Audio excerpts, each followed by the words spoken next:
반갑습니다. 오늘 역사와 지리로 만나는 성경 이야기 신약 7번째 시간입니다. 김 박사님 함께 해주셨습니다. 안녕하십니까. 반갑습니다. 네.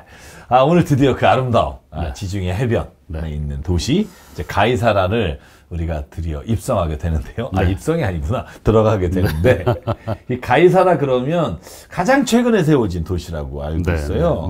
언제쯤 세워졌죠?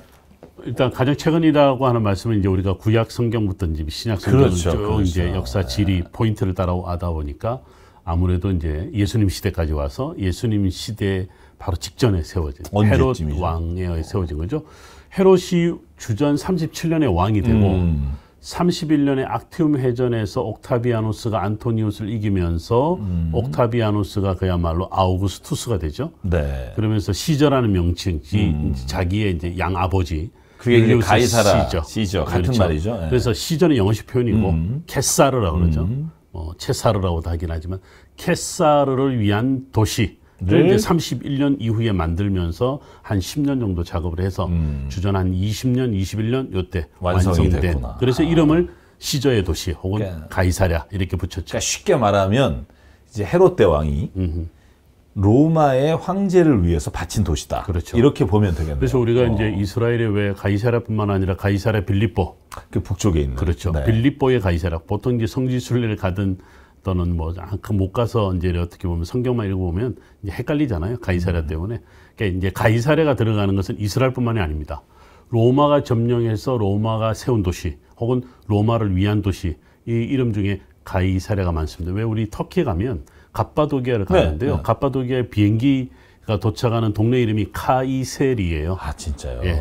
그 카이세리가 바로 주후 17년에 티베리우스 황제, 바로 이제 우리 옥타비아누스 이야기하는 옥타비아누스의 또 역시 양아들 티베리우스 황제가 여기를 점령한 적이 있어요.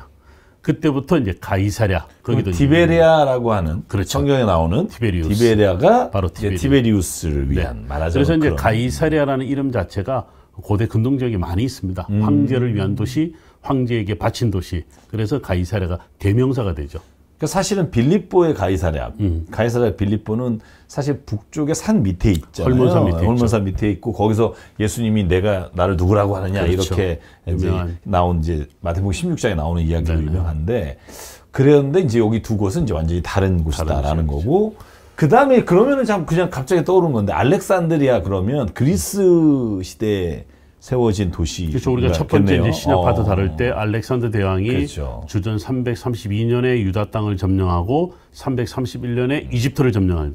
거기에다가 이제 알렉산드리아 항구를 만들었죠. 또 알렉산드리아도 사실 여러 군데 비슷한 이름이 많죠. 알렉산더 이름을 딴 것은 지역 이름뿐만 아니라 사람도 그렇죠. 많죠. 우리 뭐 잘 아는 알렉스, 뭐 대표적으로 잘 알려진 이름이기도 하죠. 야, 그러면 이제 가이사라가 그렇게 이스라엘 지역 안에, 그러니까 가나안 땅에 이제 지중해 해변에 지어진 곳인데 궁금한 건 그런 거예요. 왜 헤롯 대왕이 옥타비아누스를 위해서 도시를 건설했을까? 그리고 이곳이 예전에 그 오빠나 다른 지중해 연안에 있던 항구 도시로서의 역할을 이제 가이사라가 이제 신약에 와서는 하게 되는데, 그렇죠. 그럼 이 땅을 바치게 된 배경이 뭔지 좀 알고 싶어요. 뭐 만약에 심플하게 대답을 하면, 그 바로 밑에 이제 40km 떨어진 남쪽 지역에 요빠 항구가 그렇죠. 있다라고 말씀드려요. 요빠 항구는 뭐 주전 4000년부터 이 항구로서 역할이 있었고, 솔로몬 시대에는 그 항구를 통해서 엄청난 그 레바논의 백향목을 가져와서 예루살렘 성전을 그렇죠. 지었기도 했죠. 그러니까 이제 헤롯이 가이사랴를 만든 이유 중에 하나는 뭐냐면 요빠라고 하는 유대인들의 항구가 있었다. 그러니까 이제 친유대적 항구라고 한다면 친유대적 항구? 그럼 유대인들만을 위한 항구다 했을 때 늘 유대인들과 갈등 관계에 있었던 헤롯은 그야말로 로마를 위한 자기만의 도시. 그냥 유대인들과 갈등을 일으키지 않고 마치 어떤 자기만의 새로운 어떤 영역을 표시하고 싶은 듯한 그러니까 기존의 유대인들이 주로 항로로 이용하는 곳은 좀 피해서 네. 로마의 어떤 직접적인 영향 아래에 있었던 헤롯 대왕이 자기가 편안하게 다닐 수 있는 그러니까 소위 유대인들과 갈등을 일으키고 싶지 않은 어느 한 지역에 지역에다 항구를 만들었다. 그런데 이제 제 책에도 보면 알겠지만 예를 들어 알렉산더에게 알렉산드리아가 있었다면 그렇죠. 헤롯에게 가이사라가 있었다. 그러니까 알렉산드리아는 헬레니즘의 시작이잖아요. 그렇다면 이 가이사라는 동방의 소위 팍스 로마나의 시작이다. 신호탄을 올렸다 할 정도의 중요한 황제 도시였다. 그래서 이 도시를 건설하고 소위 이제 오픈식 할 때 옥타비아누스가 자기 아주 그 오른팔이라고 하는 사람을 보내서 그렇죠. 그 참석까지 했다 이렇게 돼 있는데 좀 더 거슬러 올라가 보죠. 네네. 우리가 지난주에도 우리가 그 이두메 지역을 하면서도 이 헤롯 대왕이 어떻게 이두메 사람이 그렇죠. 유대인의 왕이 됐느냐 하는 이야기할 때 로마 이야기를 좀 했지만 오늘 조금 더 그러면 그 이야기를 좀 더 들여다본다면 이 헤롯 대왕이 이두메 사람인데 그럼 옥타비아누스에게 이거 바친 이유, 결정적인 어떤 도움을 받았거나 아니면 그 헤롯 대왕이 로마에게 잘 보여야 되는 이유가 있었나 하는 궁금증이 들어요. 실제로 이제 설명을 좀 해주시죠. 옥타비아, 그러니까 헤롯이 가이사르를 만들 때는 이미 왕이었어요. 그렇죠, 왕이었죠. 그렇죠. 그러니까 옥타비아누스 때의 왕이 되었다기보다는 이미 옥타비아누스 시대, 즉 이제 악티움 해전 이후에 옥타비아누스 황제의 시대가 이를 때는 주전 31년이니까 이미 유대 땅의 왕이었던 거죠. 그러니까 왕권을 이미 가지고 있었던 거죠.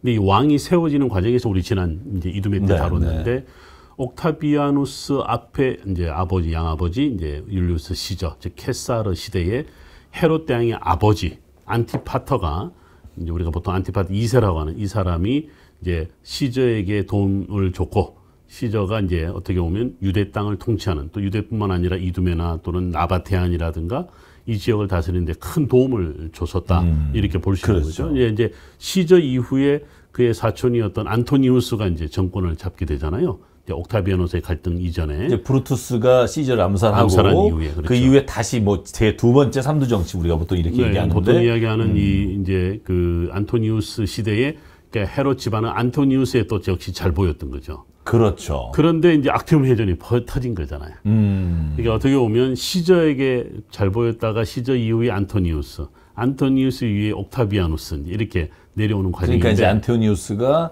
옥타비아누스에게 패한 다음에 그렇죠. 다시 배를 갈아탄 거죠. 그렇죠. 원래 안토니우스 편을 들어서 이집트에 좀 이렇게 그렇게 보면 이제 헤롯은 이 이두메 지역의 특성이랄까요? 그 사람들의 캐릭터라고 할까요? 이제 중동 사람들은 고대로부터 그렇게 사막 민족은 종교나 뭐 정치나 이런 것보다도 누가 통치를 하든 어떤 종교가 들어오든 수용성이 굉장히 강한 그런 그 광야의 사람들이에요. 그러다 보니까 눈치를 잘 보는 거죠. 그래서 이제 누가 이 정권을 잡을까? 대세가 어딘가. 그렇죠. 대세가 어딘가. 하스모니안 시대 히르카누스 2세 편에 있었던 헤롯 안티파터, 즉 헤롯 왕의 아버지. 이 히르카누스 2세 편인데 어느 날 아리스토블루스 2세. 이때는 그래도 어떻게 보면 지조를 잘 지켰어요. 끝까지 히르카누스 2세를 도왔죠. 그렇죠. 그리고 히르카누스 2세가 또 이겼죠. 그렇죠. 뭐 이겼다기보다는 아리스토블루스의 이 2세의 실수죠. 폼페이의 그렇죠. 잘못, 우리로 말하면 요즘으로 이제 왜 남의 나라 대통령이 오면 우리가 이제 그걸 뭐라 그러나요? 그 환영해야 되는데 잘 못한 거지.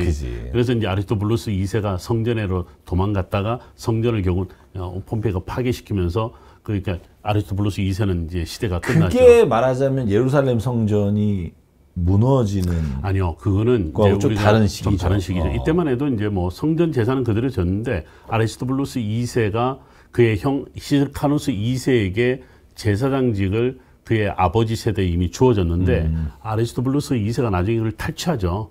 탈취하는 그 과정에 폼페이가 들어온 거예요. 64년에. 그렇구나. 그러니까 폼페이한테 우리로 말하면 이제 나의 자리로 이제 소위 말해 컨펌해 주셔. 이 과정에서 폼페이와의 관계가 잘못됐고 폼페이가 결국은 아리스토블루스 2세를 폐위시키고 예루살렘 성전의 대제사장직을 히르카누스 2세에게 주죠. 이때 이제 헤롯 안티파트가 폼페이와 히르카누스 2세 사이에 아주 적절하게 눈치를 보면서 들어서. 끝까지 지켰죠. 제가 이제 로마가 우리가 보통 이스라엘을 점령해서 예루살렘을 파괴시켰다는 건 티투스 장군이 AD 70년에 이루어진 일이고 지금 이야기는 이제 BC 64년에 있었던 폼페이가 예루살렘에 이제 예를 들면 그 아리스토블루스 2세가 마음에 마땅치 않으니까 그렇죠. 들어가서 폐위시키는 그렇죠. 이런 일을 했던 왜냐하면 것이고 이제 성전과 관련된 이유가 그 친구가 이제 제사장직을 탈취해갖고 그렇죠. 그 안에서 숨어 있었고 나중에 또 안티고누스가 또 그 아들이 그렇죠. 이런 일이 일어나는 거 2세가 그렇죠. 안티고누스가 또 빼앗으려고 했었죠. 네. 그러니까 이제 거기에 좀 나눠 보면 그러면 폼페이 시대에 이미 헤롯 집안. 헤롯 집안이 로마의 편을 들어서 물론 그 전에 시저부터지만 이 이스라엘의 정권을 이제 전임받게 되는 과정 가운데 이제 로마가 엄청난 역할을 해준 거죠. 그렇죠. 손을 들어준 거죠. 그렇죠. 이제 우리가 순서를 좀 정확하게 이해해야 될 필요가 있는데 폼페이 다음에 시저, 그죠. 시저 다음에 안토니우스, 그렇죠. 안토니우스 다음에 이제 옥타비아누스 이렇게 내려오는 과정에 헤롯 집안이 다 관련돼 있는 거예요. 다 관련돼서 결국은 그때마다 잘 헤롯 처신을 하는 거죠. 집안이 유대의 왕이 되는 과정이었다. 이게 이제 저희가 지난 시간에도 좀 이야기를 다뤘던. 그러면서 이제 우리가 로마 이야기를 하면 역시 이제 폼페이 이전의 이야기. 그렇죠. 이게 폼페이가 뭐 그 유명한 이제 뭐 술기의 뭐 이제 장군이었다. 뭐 이제 이럴 때 소위 이제 우리가 삼두 정치, 이두 정치 뭐 이런 이야기를 하는 것에 어떤 그 패권 싸움에서 폼페이가 모든 그 정권을 쥐게 되는 시대가 있었던 거죠.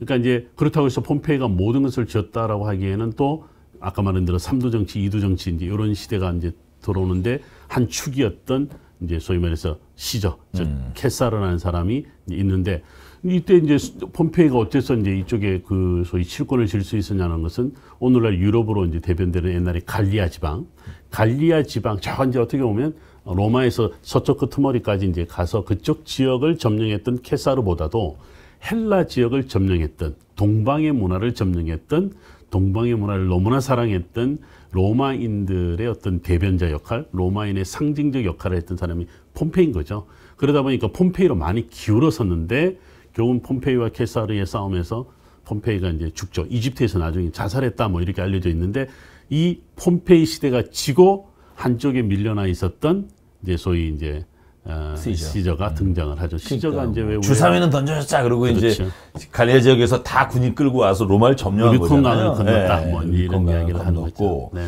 그 다음에 이제 그래서 브루투스에서 죽게 되고 이제 그 과정이 안티오.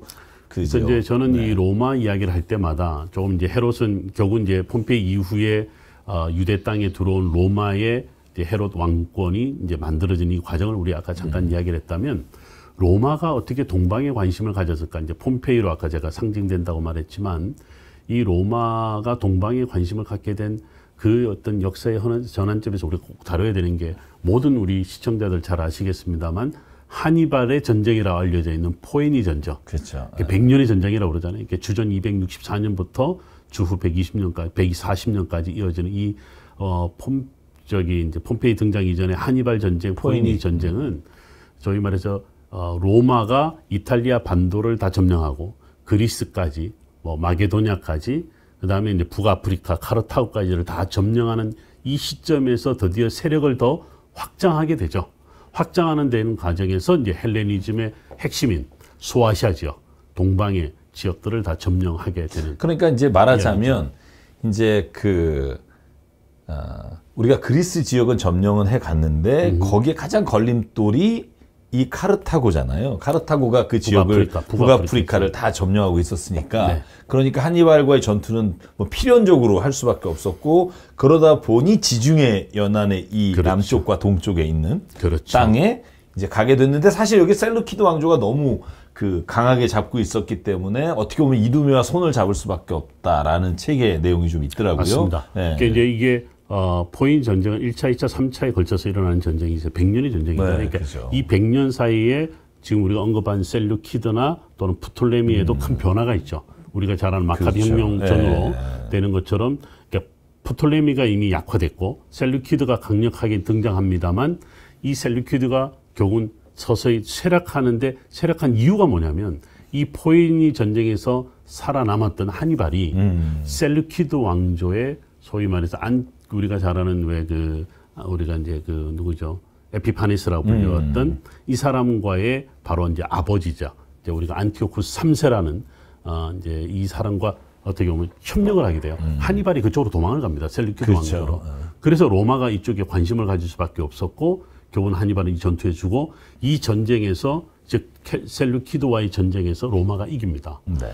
로마가 이기면서 셀루키드가 완전히 어떻게 보면 무너지는데 이것이 결국 로마가 셀루키드를 점령하고 프톨레미를 점령하면서 들어오게 된 결정적인 계기가 되죠. 네. 근데 그 틈을 이용해서 이두메 출신의 헤롯 가문이 로마에게 그렇죠. 잘 보여서 유대 왕까지 됐다. 그렇죠. 그리고 말하자면 BC 30년, 20년에 이 헤롯 대왕은 이 옥타비아누스에게 자기를 이렇게 왕으로 세워준 것에 대한 고마움 혹은 잘 보이기 위해서 이 가이사라를 건설해서 황제에게 바쳤다. 뭐 이렇게 이해하면 그렇죠. 뭐 간단하게 말씀드리면 그런 거죠. 그러니까 네. 로마의 이야기는 제 책에 자세하게 잘 나와 있는데 네, 네.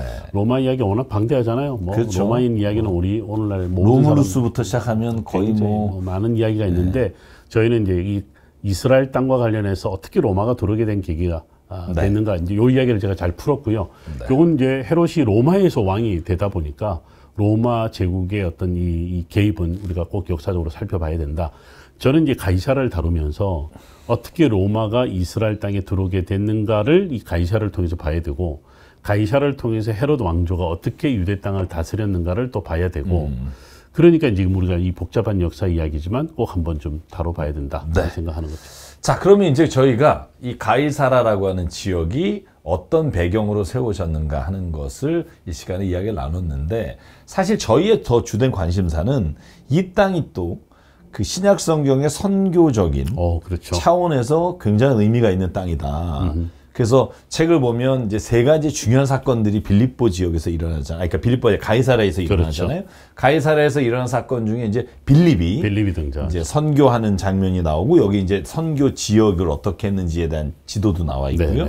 그 다음에 사도행전 10장에 보면 하나님을 경외하는 고넬료라고 하는 사람이 이제 요바에서 베드로가 환상을 보고 가이사라, 그죠? 가서 만나는 장면이 또 나오잖아요. 그렇죠.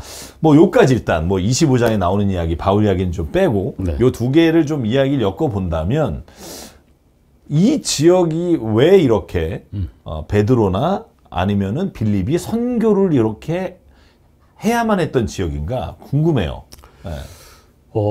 이게 이제 사도행전에 나오잖아요. 이제 사도행전 저자가 누가죠. 그러니까 누가라고 하는 사람이 예수님의 십자가 사건과 그 이후에 예수님의 부활과 함께 이 부활을 경험한 제자들, 즉 이제 나중에 사도로 불리우는 이 사람들이 행보가 저는 굉장히 참 흥미로웠어요. 왜냐하면 가이사라는 헤롯과 관련된 이야기지 어떻게 보면 유대인들에게는 그렇게 별로 그렇게 관심이 없었습니다.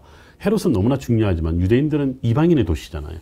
그리고 이방인 도시 정도가 아니라 우상 숭배, 즉 황제 숭배 사상의 핵심이 이제 가이사라다 보니까 예루살렘의 대적자, 예루살렘의 어떤 중심으로 살았던 이들에게는 결코 가서는 안 되는, 관심을 가져서는 안 되는, 모르겠어요. 이제 로마에 잘 보이고 헤롯에게 잘 보여야 되는 유대인들, 장사치들은 당연히 이제 뭐 가이사라를 통해서 무역을 했겠지만 유대인들에게는 가이사라를 입에 오르락내리락 하는 것도 싫었을 겁니다. 그래서 제가 질문한 이유가 뭐냐면 사실은 예수님의 12제자 중에 선교의 이야기가 나오는 게 빌립과 베드로란 말이에요. 그렇죠. 그 외에 나머지 이야기 없는데 다 가이사라와 관련돼 있어요. 그래서 제가 여기가 왜 이 제자들의 왜냐면 빌립은 거기서 전도하는데 자기 딸과 함께 이렇게 했던 이야기들을 왜 여기 가이사라 할까? 네, 저는 그래서 이제 이 누가복음의 저자인 누가, 사도행전의 누가, 역시 선교적 관점에서 이 성경이 정말 잘 기록이 되어 있다는 게 볼 수 있는데요.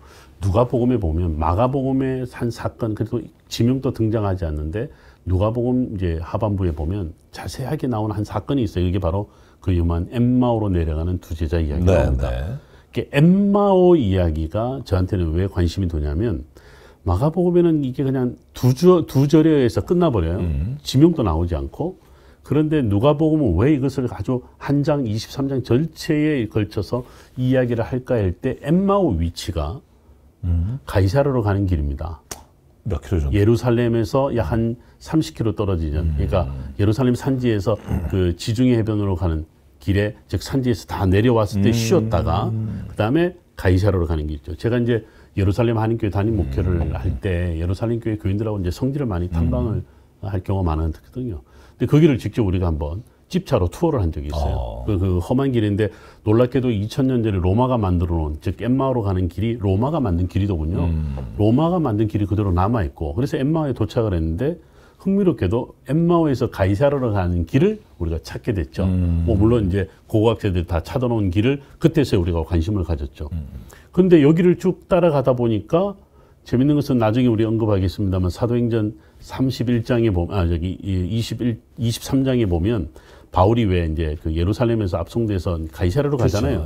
안디바들이라는 데를 통과해요. 23장 31절에 보면 안디바들이가 어딜까 할 때 오늘날 고고학자들이 발굴한 아벡이라고 하는 옛날에 그 아벡이 아벡 전투. 네네. 언약궤 빼앗겼던 거기가 바로 거기예요. 에베네셀과 네, 맞아요. 아벡, 이렇게. 그 사도행전 6장, 네. 4장, 5장, 6장에 사무엘상 4장, 5장, 6장에 나오는데 바로 그 장소예요. 그러니까 구약에는 아벡이 신약에는 안디바들이라. 근데 안디바들이가 바로 누구의 이름이냐면 안티파트 이름이에요. 헤롯 대왕의 아버지. 그러면 이 아벡에다가 헤롯 대왕이 이름을 세워 자기 아버지의 이름을 따서 도시를 만들었더라고요. 그리고 다음에 가이사랴. 다음에 그러니까 예루살렘, 엠마오, 안디바들이 가이사랴로 연결되는 로마 도로가 지금도 남아 있는 거죠. 그래서 저는 예수님께서 두 제자에게 즉 엠마오로 나타난 그 내려가는 두 제자에게 나타나신 이유는 결국 가이사랴로 가는 길이다. 아마도 빌립과 베드로는 그렇게 이해했지 않았을까요? 그리고 누가는 그렇게 이해했지 않았을까요? 한 번도 관심을 두지 않았던 이방의 땅, 이방 문화, 이방의 도시에게로 이제 드디어 복음의 길이 열려지는 하나의 사건을 저는 본다. 그러니까 유대 땅을 어떻게 이해하느냐는 유대적 관점에서 보면 그 땅만 봐야 될 거예요. 유대인들만 봐야 되는데 이것을 즉 누가는 이거를 이방에로, 이방 문화로, 이방 종교로 드디어 이제 복음이 전파되는 아주 중요한 전환점으로 봤다. 그래서 이제 이 사도행전에서 다른 제자들이 이 얘기는 안 나오는데 가이사랴로 간, 저는 빌립과 베드로가 중요한 게 아니라 가이사랴로 간 제자가 누구냐라고 할 때 빌립과 베드로가 있었다. 그래서 이제 그 실제로 보면 빌립 같은 경우는 8장이 사도행전 8장에 보면 처음에부터 간 게 아니고요. 사마리아로 갔다가 광야로 갔다가 여기 지도가 있어요. 예, 예. 그리고 아소도를 거쳐서 아소도가 바로 구약의 아스도시거든요. 그리고 가이사랴로 갔다. 네. 베드로는 역시 또 가이사랴로 바로 간 게 아니라 우리가 잘 아시는 대로 이제 루따라는 곳에서 요바로 가서 다비다를 살려주고 있는데 어디로 가냐면 그리고 이제 가이사랴로 가죠. 그러니까 가이사랴로 가는 동안에 그들이 거쳐간 도시들도 역시 유대인들의 도시인데 최종의 목표는 가이사랴였다. 그래서 저는 이제 아까 사도행전 10장에 고넬료 이야기했잖아요. 그게 역시 로마의 백부장이잖아요. 로마 군대 백부장인데 교훈은 뭐냐면 백부장으로 대변되는 이 로마 군인들 중에는 이미 복음을 들었던 자들이 있다. 이 복음이 어떻게 전해졌을까에 대한 부분은 역시 이제 우리가 이제 사도들의 어떤 여러 이제 사역을 우리가 이제 되짚어 볼 수 있는 아주 중요한 모멘텀이 됐죠. 그러니까 이걸 사복음서의 어떤 역사적 맥락과 비교해 보면 사실은 누가복음이 가지고 있는 특징이 이방인에게 복음을 전하는 거잖아요. 그렇죠. 그래서 다른 복음서에 나오지 않는 누가복음 15장 잃어버린 탕자 이야기라든가 그렇죠. 네. 뭐 누가복음 10장의 선한 사마리아라든가 그렇죠. 이런 이야기들이 보통 이방인을 향한 약자를 향한 메시지의 어떤 중심이 바뀌는 것에 대해서 이 누가복음이 강조하고 있다고 보여지는데 맞습니다. 제가 그래서 누가복음을 이렇게 좀 그러니까 뭐 대학원에서 할 때 제가 그 누가복음에 대한 논문을 어떤 걸 썼냐면 논문을 썼어요? 뭐 간단한 페이퍼지만 소논문 쓰셨고 그게 뭐냐면 이제 다른 복음서에는 예를 들면 마태복음은 랍비라고 불리우는 것에 초점이 있어요. 너희 랍비라 부름을 받지 마라든가 이런 본문에. 근데 누가복음은 항상 예수님에서 큐리오스라고 불러요. 주님이라고. 제가 그걸 가지고 이제 호칭을 가지고 한번 분석해 보니까 누가복음은 그러니까 소위 말하는 헬라어로 주님이라고 부르는 예수님에 대해서 그래서 주로 고백하는 공동체다 뭐 이렇게 제가 이렇게 표현을 해봤는데 그 이유가 뭐냐 하면 그 단어 자체가 가지고 있는 확장성. 네. 맞습니다. 그러니까 누가복음이 가지고 있는 확장성이 사도행전에도 이 가이사라고 하는 지명에 어떻게 보면 이방 선교의 중심적 역할을 하는 것으로 보여지지 않나라는 생각을 좀 해봤었던 것 같아요.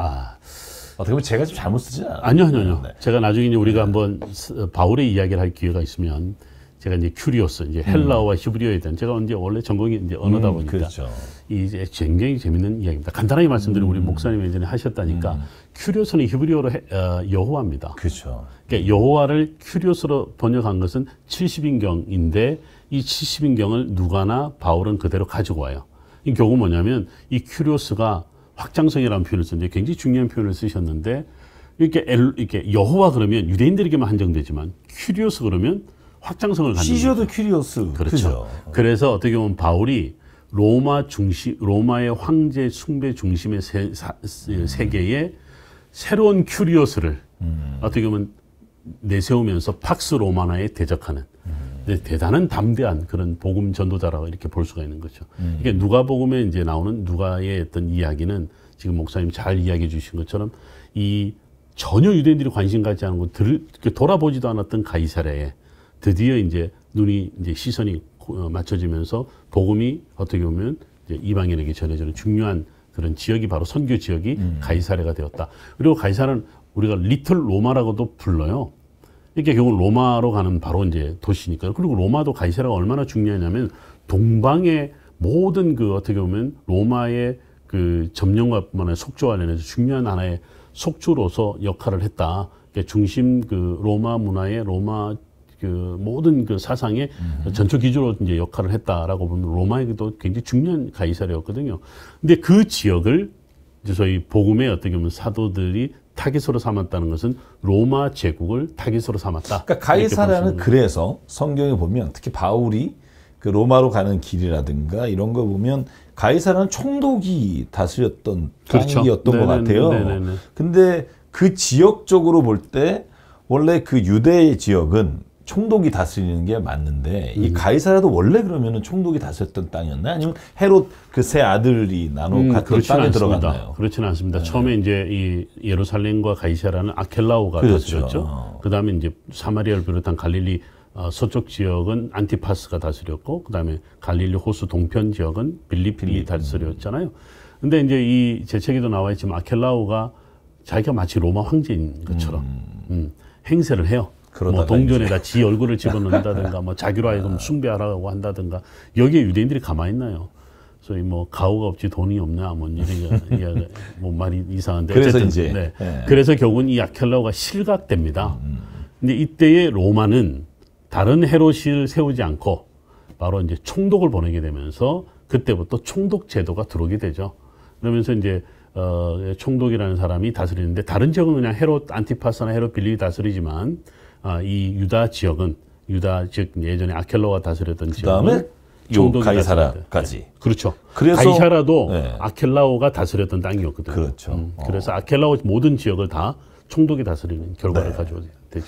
자, 시간이 좀 이러다 보니 우리가 뭐 한 25분 지나 버렸는데 제가 볼 때 이 가이사랴 지명에 이제 특별히 사도 바울과 관련된 사도행전 23장부터 25장 그래서 가이사랴 지역에 가서 바울이 또 지냈던 또 대화했던 것들 그 다음에 또 고고학적으로 가이사랴에 발견된 것들 특별히 이제 빌라도의 비문 같은 거 중요하죠. 이런 이야기들은 저희가 다음 시간에 한번 더 이야기를 좀 나눠야 될 것 같고요.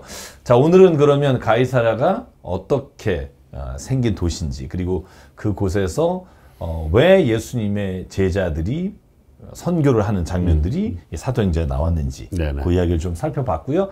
다음 시간에는 저희가 이어서 사도 바울 이야기와 그리고 고고학적인 내용들을 좀 살펴보고 또 거기에 갔던 우리의 경험도 좀 나눠보면서 우리 가이사랴에 한 번 더 가보도록 하겠습니다. 오늘 함께해 주셔서 감사하고요. 한 주간 평안하십시오. 감사합니다. 샬롬.